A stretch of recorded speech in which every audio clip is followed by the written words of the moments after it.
આજે આપણો બીજો પીરિયડ છે સર્જન શિક્ષણ. શેનો? સર્જન શિક્ષણનો.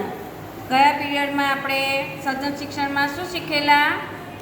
એકડે એક, બગડે બે, કેવી રીતે પકડવાનો કાર્ડ, કેવી રીતે ઘૂંટવાનું, એ બધું શીખેલા ને. આજે આપણે શું શીખવાનું છે? મૂળાક્ષર. શું શીખવાના છે? મૂળાક્ષર. તો જુઓ,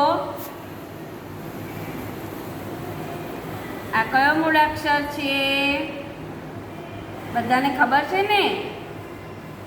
હા, કમળનો ક. બરાબર. તો જુઓ, ગઈ વખતે ગુલાબી કાર્ડ હતા, ઉપર આ ગુલાબી રંગનું પૂઠું હતું અને આ કાળા કલરના એકડા હતા. અત્યારે આમાં શું છે? મૂળાક્ષર. અને પેલા ટીચરે કેવી રીતે શીખવાડેલું? બે આંગળી અને અંગૂઠાની મદદથી આપણે ઘૂંટવાનું છે અને પકડવાના કયા હાથે છે? ડાબા હાથની 4 આંગળી અને અંગૂઠાની મદદથી કાર્ડ પકડવાનો છે અને જમણા હાથની 2 આંગળી અને અંગૂઠાથી ઘૂંટવાનું છે. તો એની પર આપણે આંગળી ફેરવવાની અને બોલતા જવાનું, ક કમળનો ક. શું બોલવાનું છે? ક કમળનો ક. પછી શું આવશે? કયો મૂળાક્ષર છે? ખ. કયો મૂળાક્ષર છે? ખ. તો જુઓ, ટીચરે એને પણ કેવી રીતે પકડેલું છે?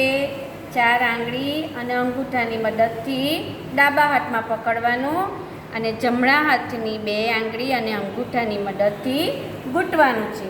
તો ચલો આપણે ઘૂંટીશું અને બોલીશું, ખ ખલનો ખ. શું બોલાય? ખ ખલનો ખ. બરાબર. ચલો, એના પછી હવે કયો મૂળાક્ષર આવશે? જુઓ બાળકો, આ કયો મૂળાક્ષર છે? ગ. કયો મૂળાક્ષર છે? ગ. તો આપણે એને પણ જમણા હાથની 2 આંગળી અને અંગૂઠાની મદદથી ઘૂંટીશું. ચલો, ગ ગણપતિનો ગ. શું બોલવાનું? ગ ગણપતિનો ગ. કયો મૂળાક્ષર ઘૂંટીએ છીએ આપણે? ગ ગણપતિનો ગ. ચાલો, ગણપતિના ગ પછી શું આવશે? ગ ઘરનો ગ. શું આવશે? ઘરનો ગ. તો ચાલો આપણે જમણા હાથની 2 આંગળી અને અંગૂઠાની મદદથી ઘૂંટીશું. ગ ઘરનો ગ. ગ ઘરનો ગ. કયો મૂળાક્ષર ઘૂંટીએ છીએ આપણે? ગ ઘરનો ગ. આ રીતે બધાએ ઘૂંટવાનું છે. મમ્મીને કહેવાનું કે આવી રીતે પૂઠા પર કોઈ બી પૂઠું ચાલે અને પૂઠા પર આવી રીતે અક્ષર લખી આપવાનું અને તમારે ઘૂંટવાનું છે. બરાબર. ચાલો, ગ ઘરના ગ પછી કયો મૂળાક્ષર આવશે? જુઓ, આ કયો મૂળાક્ષર છે? ચ. કયો મૂળાક્ષર? ચ. તો ચાલો આપણે એને પણ ઘૂંટીશું. ચ ચકલીનો ચ. ચ ચકલીનો ચ. કયો મૂળાક્ષર ઘૂંટીએ છીએ આપણે?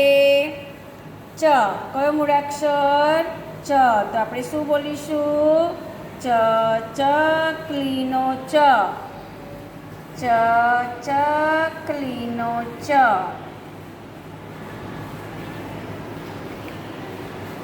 તો જોયું બાળકો, આ રીતે આપણે મૂળાક્ષર ઘૂંટતા શીખ્યા ને.